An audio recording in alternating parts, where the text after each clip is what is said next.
저는 오늘 에베소서 6장 4절 말씀을 가지고 열정과 꿈을 가지는 믿음의 아이로 키우자라는 제목으로 함께 은혜 나누기를 원합니다. 여러분, 꽃 한 송이를 피우게 하기 위해서는 굉장히 손이 많이 필요합니다. 햇빛도 있어야 되고 거름도 줘야 되고 또 물도 줘야 되고 또 잡초도 뽑아줘야 되고 그렇게 할 때에 정말 아름다운 꽃을 피울 수가 있습니다. 우리 자녀들의 인생도 마찬가지입니다. 우리 자녀들의 인생의 꽃도 저절로 피지 않습니다. 사람 한 사람을 길러내는 그 시간, 한 사람을 길러내는 일은 정말 많은 정성과 시간이 필요한 것을 볼 수가 있지요. 여러분, 우리에게는 자녀로 인해서 이러한 저러한 문제들이 있습니다. 그러나 우리 부모의 사랑만이 갖는 힘, 이 위대한 사랑의 힘이 또 하나의 아름다운 인생을 만들어내는 것입니다. 여러분, 우리 자녀들의 장래는 바로 하나님의 손에 달려 있음을 기억하시기 바랍니다. 할렐루야. 여러분, 오늘은 어린이 주일입니다. 어린이는 하나님의 나라의 희망이고 또 이 나라의 희망이며 또 부모들의 희망입니다. 그래서 오늘 이 시간에 하나님께서 주시는 말씀을 잘 기억하시고 여러분, 그 말씀을 따라서 실천할 때에 하나님께서 자녀들의 큰 위대한 인물로 그렇게 성장하게 하여 주십니다. 여러분, 우리 자녀들이 우리의 부모님이 손길이 없이는 키워질 수가 없습니다. 성령의 도움이 없이는 어떻게 이 험한 세상에서 자녀들을 키울 수가 있겠습니까? 여러분, 부모님들이 아이들을 위해서 하나님의 말씀으로 또한 기도로 그렇게 양육한다면 아이들은 반드시 이 세상에서 가정에서 또 하나님의 나라에서 위대한 인물이 될 줄로 믿습니다. 할렐루야.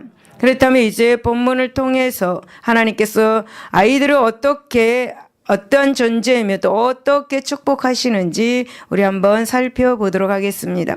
아이는 첫 번째 한 인격체입니다. 4절을 보면 아비들아 너희 자녀를 노엽게 하지 말고 오직 주의 교훈과 훈계로 양육하라 라고 그렇게 말씀합니다. 여러분, 이 말씀은 바로 자녀는 한 인격을 가진 아이이다라는 것을 알 수가 있습니다. 여러분, 자녀들을 노엽게 하지 말라, 이 말씀은 자녀들을 학대하지 말라, 그리고 또 인격적으로 무시하지 말라, 그리고 끊임없이 비난과 그런 책망을 통해서 낙심케 만드는 일이 없도록 하라라는 그런 말씀입니다. 여러분, 다시 말씀을 드리면 부모는 자녀에게 부모의 권위를 세우지 말고 감정적으로 자녀들을 분노하게 하지 마라라는 그런 말씀입니다. 여러분, 자녀들이 분노하게 되면 자녀들은 되는 대로 살자라는 그런 생각을 하게 됩니다. 여러분, 자녀들이 부모에게 상처받으면 그 상처는 마음속 깊이 자리를 합니다. 그래서 아이가 성장하면 그 상처의 후유증이 나타나게 되고 그때는 이제 부모는 아이를 키우기가 더 힘들어지게 되는 것입니다. 그런 것을 잘 아시는 예수님께서는 바울을 통하여서 이렇게 말씀합니다. 골로새서 3장 21절에 보면 아비들아 너희 자녀를 노엽게 하지 말지니 낙심할감이다 라고 그렇게 말씀합니다. 여러분, 요즘에 아이들의 행동과 말을 한번 보십시오. 아주 험한 말이 입에 달고 있습니다. 요즘 아이들 정말 어른들이 감당하기 어려운 그런 아이들이 많이 있습니다. 그러나 여러분, 훌륭한 부모는 자녀들을 어떻게 키워야 되는지, 여러분, 훌륭한 부모는 자녀를 하나님의 말씀 가운데서 믿음의 자녀로 키워야 되는 것입니다. 할렐루야. 어려서부터 하나님의 말씀으로 자란 아이는 인생의 시련에 가뭄이 있어도 환난의 비바람이 불어도 여러분 흔들리지 않습니다. 그 아이는 성공적으로 자라나게 되는 것이죠. 따라서 우리 자녀들이 지혜의 근원이신 예수 그리스도를 만나게 만들어 주어야 될 사람들이 바로 부모라는 사실을 여러분 기억하시기를 바랍니다. 여러분, 세상의 모든 학문은 알아도 예수님을 모르면 무지한 사람입니다. 우리 자녀들에게 물려줄 수 있는 최고의 자산은 돈이 아닙니다. 우리의 그 최고의 자산은 바로 예수 그리스도임을 믿으시기를 바랍니다. 그러니 이제 아이들을 하나님의 말씀으로 양육하시기를 바랍니다. 할렐루야. 어린아이든지 청소년이든지 여러분 그렇게 하나님의 말씀으로 길러 나가시기를 바랍니다. 그런데 여러분 어떤 부모들은 자녀들에게 좋은 옷 입히고 좋은 음식 먹여주고 좋은 학원 보내주고 하면은 부모된 역할을 다 한 것처럼 생각을 하죠. 이런 부모들은 대부분 자녀들에게 함부로 대하는 경향이 있습니다. 왜냐하면 부모로서 자신은 자녀를 위해 해줄 만큼 다 해주었다라고 생각하기 때문이죠. 이런 부모들은 아이들의 인격을 무시하는 무의식이 자리하고 있습니다. 하지만 여러분, 아이들은 좋은 음식, 좋은 옷에 좋은 학원을 다닌다고 해서 만족하지 않습니다. 여러분, 어떤 부모들은 자신이 어렸을 때 하고 싶었던 꿈을 이루지 못해서 아이들을 통해서 그 자신의 꿈을 이루려고 합니다. 여러분, 어린 아이들의 꿈이 아닌 부모님들의 꿈을 위해서 부모들은 애쓰고 힘쓰고 하는 것을 볼 수가 있습니다. 그래서 아이들이 부모의 뜻을 따라주지 않을 때에 아이들을 함부로 대하고 화를 내는 것도 우리는 종종 볼 수가 있죠. 여러분, 부모는 아이들의 인격을 존중해 주시기를 바랍니다. 아이들의 인격을 존중해 줄 때 아이들은 자신감을 가질 수가 있습니다. 가정에서 아이들의 인격이 존중과 사랑을 받을 때 아이들이 자라서 사회에서도 인격을 여러분 존중받을 수 있다라는 사실을 기억하시기를 바랍니다. 여러분, 아이들은 환경을 따라 잘 자라고 비틀어 자라고 하지 않습니다.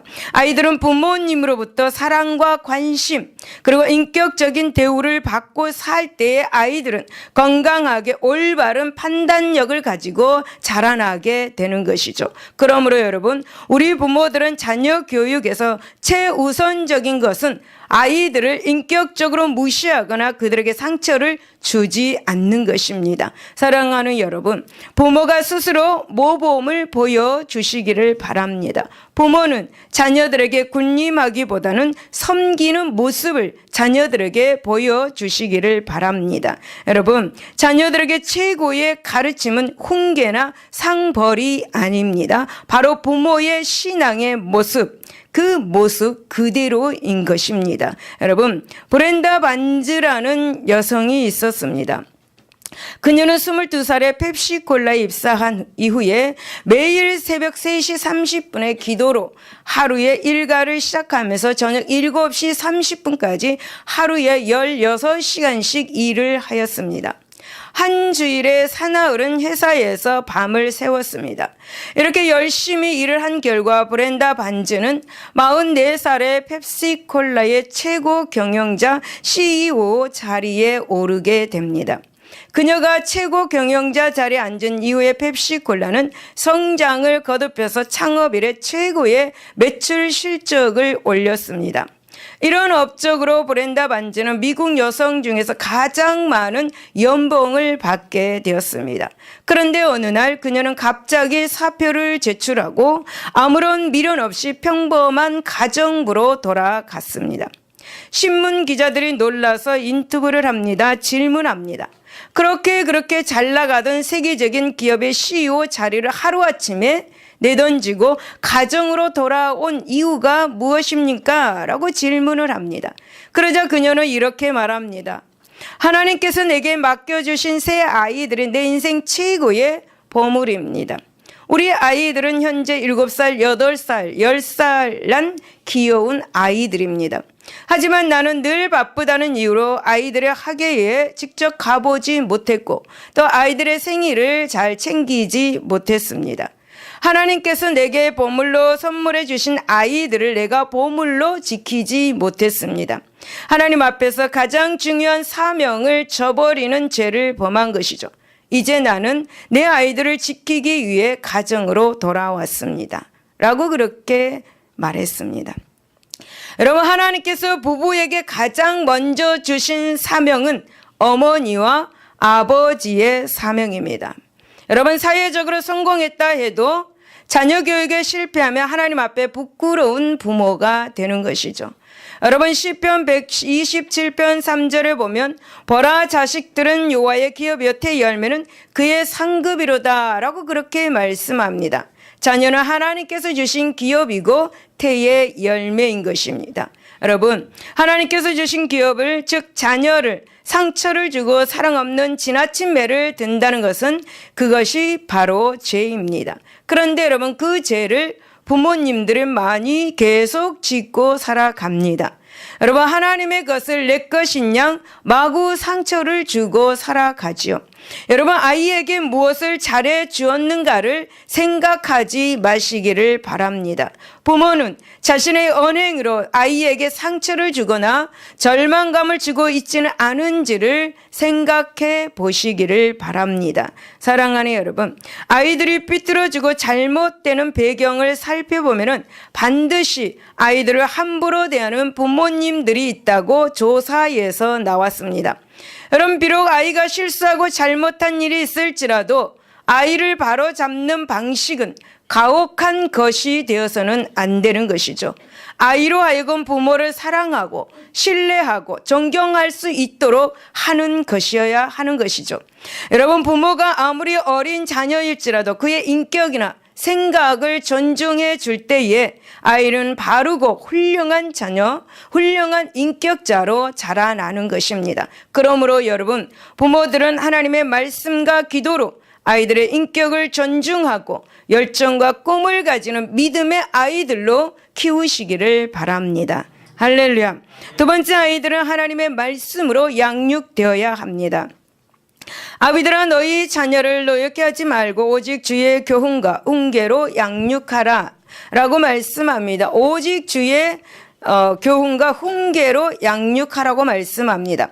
이 말씀은 바로 하나님의 말씀으로 아이들을 키우라라는 거죠. 여러분 하나님의 말씀에서 묻어나오는 것이 무엇입니까? 바로 하나님의 사랑입니다. 여러분 하나님의 사랑으로 아이들을 키우라라는 것입니다. 여러분 하나님의 사랑의 매는 인간에게 매우 맵습니다. 그러나 하나님의 사랑의 매는 맵지만 뼛속 깊이 상처는 주지 않습니다. 그 사랑의 매는 사람을 회복시키는 것이고 아이들을 올바르게 정직한 마음으로 키워주는 것입니다. 여러분 잠언 22장 6절은 마땅히 행할 길을 아이에게 가르치라 그리하면 늙어도 그것을 떠나지 아니하리라 라고 그렇게 말씀합니다. 하나님의 말씀의 사랑으로 키울 때에 아이들을 정직한 마음이 늙어도 그 마음이 떠나지 않는다라는 것입니다. 늙어서도 그 정직한 마음 하나님을 경외하는 마음을 가지고 살아간다라는 거죠. 여러분 이것은 아이들에게 정말 중요한 교육 중에 하나입니다. 여기에서 여러분 아이들에게 가르치라라고 그렇게 말씀하고 있는데 여기서 아이는 젖먹이를 가리키고 있습니다. 그렇다면 무엇입니까? 하나님의 말씀의 교육을 젖먹이는 그 어린 시절부터 시작하라라는 그런 말씀입니다. 여러분 모세는 아기 때부터 엄마의 품속에서 젖을 먹이면서 하나님의 말씀으로 길러졌습니다. 모세야 너는 하나님의 아들이다. 너는 하나님의 자녀다. 너는 히브리인이야 라고 그렇게 하나님의 말씀을 가르쳤습니다. 모세는 이 아이 때에 하나님의 말씀의 사랑으로 키워졌기에 그 사랑을 잊어버리지 않았습니다. 근데 여러분 대적 마귀는 어린아이라고 해서 결코 가만두지 않습니다. 아기 때부터 사단은 모세를 죽이기 위해서 온갖 방법을 도모했습니다. 그러나 하나님은 장차 모세에 대한 그 계획을 가지고 있으므로 모세를 지켜주셨습니다. 그리고 하나님의 계획을 이루었죠. 이스라엘 백성들을 여러분 모세를 통해서 애굽의 노예로 있던 이스라엘 백성들을 구원하여 주셨습니다. 모세는 어릴 때 엄마가 알려주었던 이 하나님의 자녀, 하나님의 아들, 히브리인이라는 것으로 자기 백성을 구해내겠다고 하는 그것이 마음속 깊이 자리하고 있었던 것이죠. 여러분 모세가 위대한 하나님의 사역을 감당하게 된 것은 바로 어머니 요괴벳의 신앙 교육에서 그 이유를 찾을 수가 있습니다. 그렇습니다, 여러분. 어려서부터 철저한 신앙 교육을 시킬 때에 그 아이는 진정으로 위대한 아이, 바른 아이로 자라는 것입니다. 이것을 누구보다도 뼈저리게 느낀 것이 바로 모세 자신이었습니다. 저는 여러분 전남 땅끝 마을의 근처에 살았습니다. 어린 시절의 주일 아침이면 라디오에서 흘러나오는 이 조용기 목사님의 설교를 듣고 자랐습니다. 그 설교를 들을 때마다 이 목사님을 꼭 한번 만났으면 좋겠다라는 그런 생각을 갖게 되었습니다. 저는 어린 시절부터 사단의 공격이 심했습니다. 교회 간다고 아버지로부터 핍박을 받았습니다.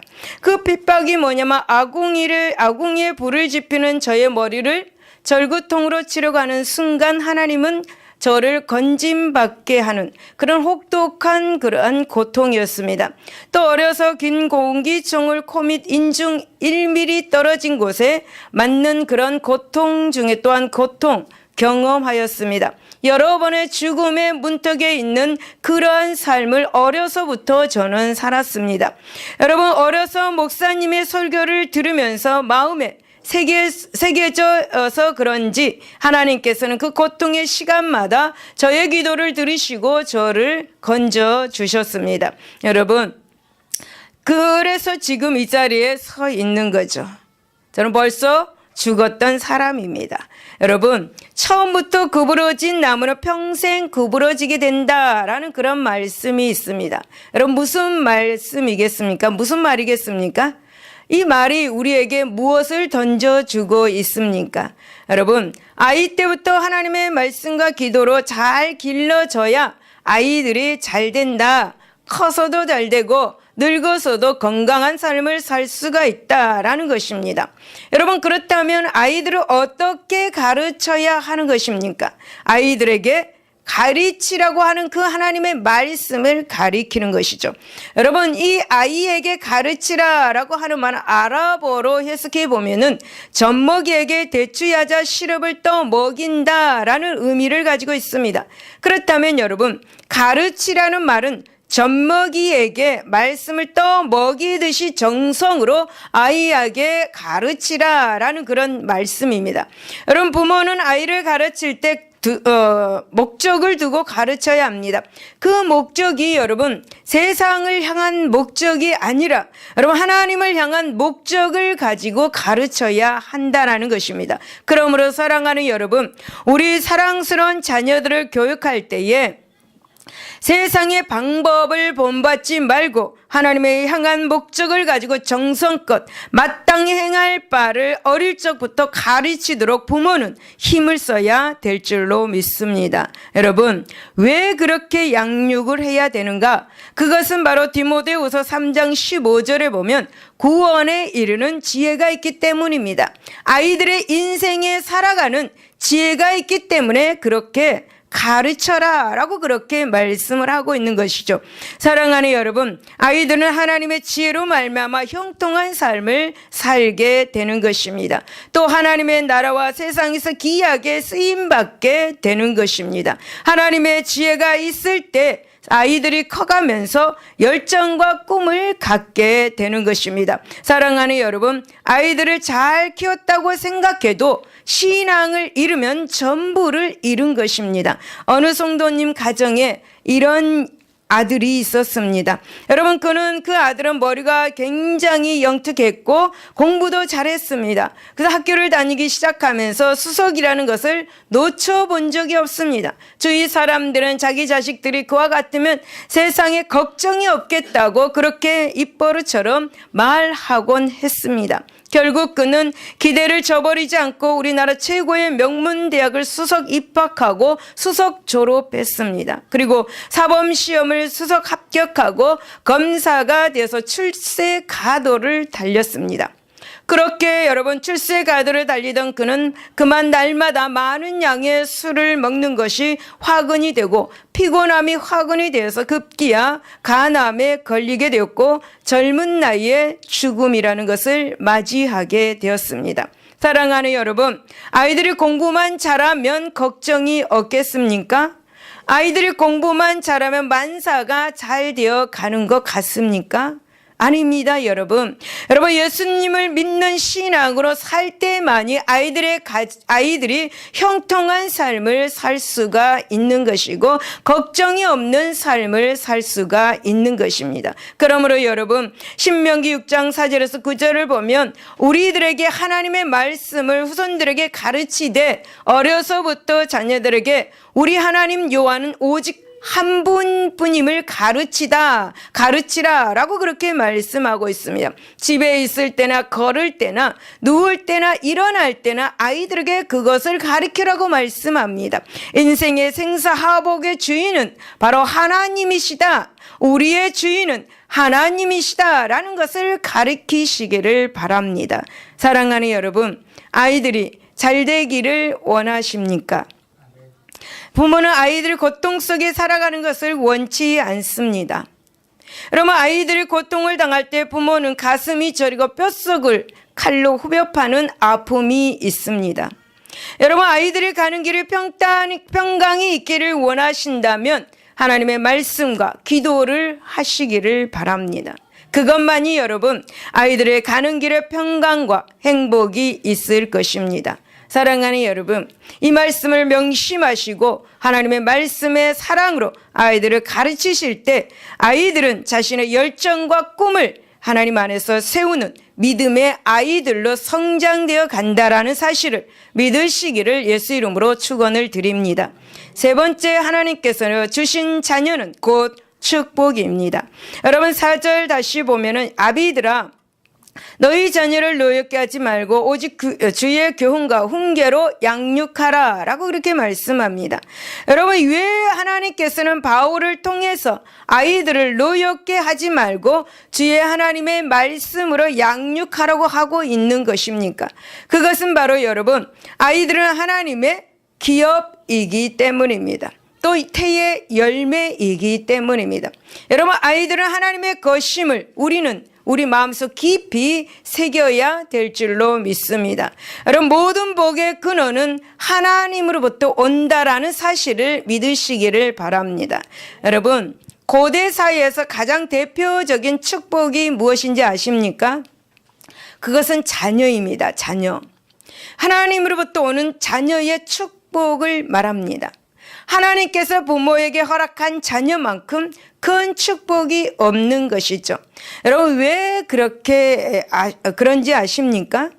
그것은 바로 여러분, 하나님의 기업은 바로 상속, 그 다음에 재산, 유산을 뜻하고 있기 때문입니다. 여러분, 물론 하나님께서 주신 자식은 그 자체로 큰 축복입니다. 상급입니다. 여러분, 기업입니다. 재산입니다. 여러분, 하나님으로 받은 것은 유산입니다. 그러나 여러분, 이 축복과 상금을 어떻게 관리하고 양육하느냐에 따라서 그것은 더 축복이 될 수도 있고 오히려 재앙이 될 수도 있다라는 사실입니다. 여러분, 잠언 19장 18절에 보면 네가 네 아들에게 희망이 있은즉 그를 징계하라 라고 그렇게 말씀합니다. 여러분, 그렇습니다. 하나님께서 주신 자녀를 세상에서 영향력 있고 가치 있는 그 자녀로 양육해야 할 책임이 바로 부모에게 있다라는 사실 우리는 기억해야 합니다. 이 사실을 여러분 마음속 깊이 새기시기를 바랍니다. 여러분, 하나님께서 주신 기업인 자녀가 더 귀한 존재로 커갈 수 있도록 부모님들은 많은 기도를 하시기를 바랍니다. 여러분, 부모는 자녀들이 복을 받도록 만들어주는 그런 복의 통로가 되어주는 부모가 되어야만 합니다. 여러분, 부모님의 그 신앙이 자녀들에게 미치는 영향력은 굉장히 큽니다. 부모님들의 신앙은 자녀들에게 축복을 주거나 앞길을 가로막을 수가 있습니다. 사랑하는 여러분, 성경을 보면은 그 대표적인 사건이 바로 한나와 엘리 제사장에 보면 알 수가 있습니다. 여러분, 한나는 자녀 사무엘을 기도와 신앙으로 키웠습니다. 그리고 그렇게 얻기 힘들었던 그 아들을 부모를 떠나서 교회에서 살게 하였습니다. 그래서 하나님의 나라에 정말 영향력을 끼치는 위대한 종으로 그렇게 쓰임받게 되었습니다. 지금도 우리는 그 사무엘이란 이름을 알고 있습니다. 그러나 여러분, 엘리 제사장은 아들을 신앙으로 가르치지 않았습니다. 그래서 이들은 하나님께서 제사를 드릴 때도 제사를 드릴 때 자기 멋대로 자기 생각대로 제사를 드렸습니다. 하나님께서 다른 불로는 절대 제사를 드리지 말라고 말씀하셨는데도 불구하고 그들은 다른 불로, 자기 인위적인 그런 불로 제사를 드렸습니다. 여러분, 엘리 제사장은 하나님께서 말씀하시는 것을 자녀들에게 가르치지 않았습니다. 엘리 제사장 자녀들은 성전에서 일하는 여자들에게 성폭행도 하였습니다. 여러분, 그래서 결국은 그들은 죽음을 당했습니다. 여러분, 엘리 제사장은 자녀들을 하나님의 말씀으로 키우지 않았습니다. 사랑하는 여러분, 우리 아이들이 잘 되기 위해서는 반드시 신앙으로 하나님을 최우선순위를 둘 수 있도록 가르쳐야 하는 것이죠. 마땅히 행할 길을 아이들에게 가르쳐야 되는 것입니다. 하나님의 말씀이 참으로 인생에 절대적으로 필요하다라는 사실을 자녀들에게 알려주시기를 바랍니다. 할렐루야. 여러분, 록펠러의 어머니는 아버지가 없이 자라는 아들을 바라볼 때마다 어떻게 하면 저 아들을 정말 하나님의 뜻대로 기를 수가 있을까? 하나님의 비전과 목적에 맞게끔 양육할 수 있을까라고 날마다 기도하였습니다. 그래서 이 어머니는 10가지 주의 교훈 지침을 만들어서 이 아이에게 양육하기 시작하였습니다. 여러분, 록펠러는 미국이 낳은 최고의 갑부, 가장 멋있는 부자 중에 한 사람입니다. 또 왜 돈을 벌어야 하는지 알았던 사람, 벌었던 돈을 어디에 써야, 어떻게 써야 하는지 알았던 사람입니다. 미국 사회에서 그 어머니의 양육의 지침을 따라서 그 자녀들을 양육하기를 기뻐하는 지침 10가지를 말씀해 드리겠습니다. 첫 번째, 하나님을 친아버지로 섬겨라. 그 아버지가 복을 주신다. 두 번째, 평생 목사님과 좋은 관계 안에서 살아라. 세 번째, 주일 예배를 항상 본 교회에서 드려라. 네 번째, 평생 11조 주머니를 준비하고 먼저 그것을 채워라. 다섯 번째, 아무도 원수를 만들지 마라. 여섯 번째, 아침에 네가 세운 목표와 비전을 위해서 한마디라도 기도해라. 일곱 번째, 잠자리에 들기 전에 반드시 반성하고 기도해라. 여덟 번째, 아침밥 먹기 전에 꼭 하나님의 말씀을 읽어라. 아홉 번째, 남을 도울 수 있으면 기쁨으로 도와라. 열 번째, 예배 시간에 꼭 앞자리에 앉아라. 이게 10가지 지침서입니다.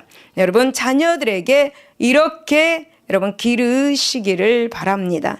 여러분, 한때 록펠러는 여러분 인생의 방황기를 걷기도 했습니다. 하지만 어머니의 기도 덕분에, 이 어머니의 기도 속에 결국 인생의 참된 가치를 깨닫습니다.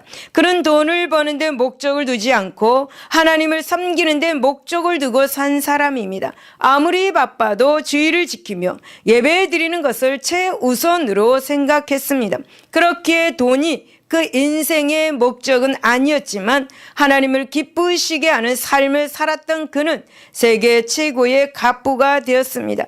그가 세운 교회만도 무려 4,928개였고 시카고 대학을 비롯해서 24개의 대학을 세웠습니다.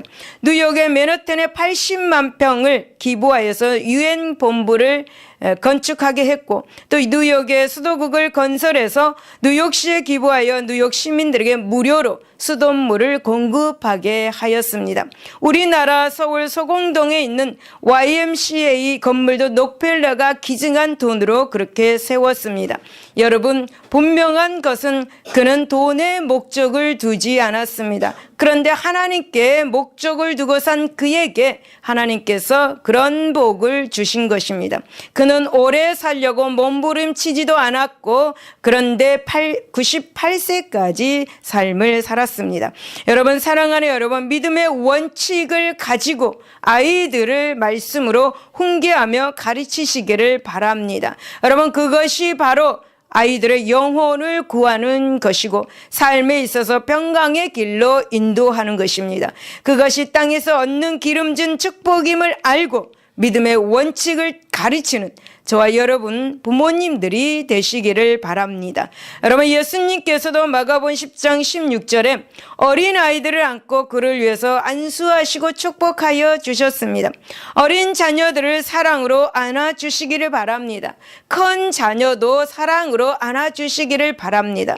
안수해 주시기를 바랍니다. 아이들을 축복해 주시기를 바랍니다. 욕설하지 말고 아이들을 축복해 주시기를 바랍니다. 여러분, 어린 시절은 건물의 기초와 같습니다. 눈에 보이지 않지만 소홀히 여긴다면 반드시 무너지게 되어 있습니다. 사랑하는 여러분, 따라서 부모는 아이들의 어린 시절부터 믿음의 신앙 교육을 철저하게 가르친다면 그 가르침이 각인이 되어서 올바른 신앙생활과 성공적인 삶을 살게 될 것입니다. 그렇다면 여러분, 우리는 과연 하나님께서 주신 이 축복의 기업을 올바른 믿음의 유산을 물려주고자 노력하고 있는지 자신을 한번 생각해 보시기 바랍니다. 부모의 어떤 믿음의 본을 아이들에게 보여주고 있는지 생각해 보시기를 바랍니다. 자녀를 위해서 얼마나 기도했는지, 자녀들을 위해서 얼마나 축복을 해 주었는지 한번 생각해 보시기를 바랍니다.